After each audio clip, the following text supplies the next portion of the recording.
सनातन धर्म सबसे पहले यह सिखाता है कि संसार में उस सत्य को जानो कि तुम अलग हो ही नहीं। आज हमारी भगवान के लिए खोज क्यों है?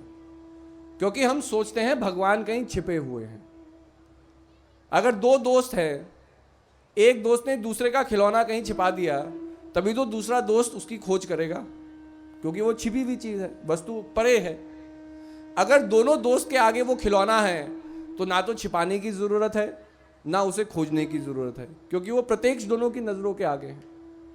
ऐसे ही अगर हम कह रहे हैं हम भगवान को खोज रहे हैं, जीवन भगवान को जानने की खोज है, तो ये स्टेटमेंट कहना है कि हम भगवान को खोज रहे हैं, सबसे पहले अपनी इस बात को मानना है कि हम भगवान से दूर हैं, तभी तो हम भगवान की खोज कर रहे हैं। अगर भगवान मेरे समीप है तो भगवान को खोजने की जरूरत क्यों? तो सबसे गलत काम जो आदमी करता है, न जानी में वो अपने सत्य को बनाने लगता है, अपनी डेफिनेशंस को बनाने लगता है। हम अनजान हैं, इससे पहले कि हम रास्ता किसी से पूछ ले कि भाई दिल्ली जाने का रास्ता क्या है, कोई जानकार व्यक्ति हमें रास्ता भी बता देगा। अब अनजान है तो हम कह देंगे भाई बाएं भी चल लो, दाएं भी चल लो, सीधा भी चल लो। हम अनेकों रास्ते अपने आप बना सकते हैं और हम अपने आप को कन्विंस भी कर देंगे कि भाई सारे रास्ते कहीं ना कहीं भटकते खोदते हुए कोई ना कोई तो मेन हाईवे पे मिल जाएगा और दिल्ली पहुंच जाएंगे। अगर दो बिंदु हैं तो उसके बीच में मैथमेटिक्स कहता है कि एक ही सीधी रेखा है जो दो बिंदु को सबसे कम डिस्टेंस में कनेक्ट करेगी।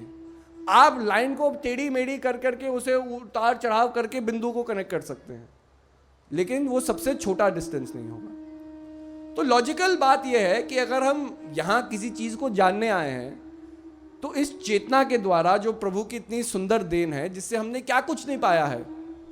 जब हम साइंस को एक्सप्लेन कर सकते हैं, फिजिक्स को एक्सप्लेन कर सकते हैं, बाहरी तत्वों को एक्सप्लेन कर सकते हैं, ऐसे ऐसे इंस्ट्रूमेंट बना करके भी तत्व के अंदर क्या छिपा हुआ है उसे एक्सप्लेन कर सकते हैं, तो क्या हम रैशनल माइंड से, एक निष्काम बुद्धि से हमारे अंदर क्या हो रहा है, क्या हम उसे एक्सप्लेन नहीं कर सकते?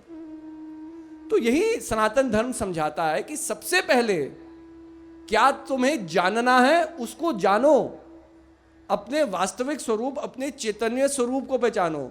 जब उसे जान लिया उसके बाद किसी और को जानना शेष नहीं, क्योंकि उसके अलावा और कोई चीज है ही नहीं। तो सबसे बड़ी चीज जो महान पुरुष समझाते हैं वो ये समझाते हैं कि अद्वैत शक्ति क्या है, उसे जागृत करो।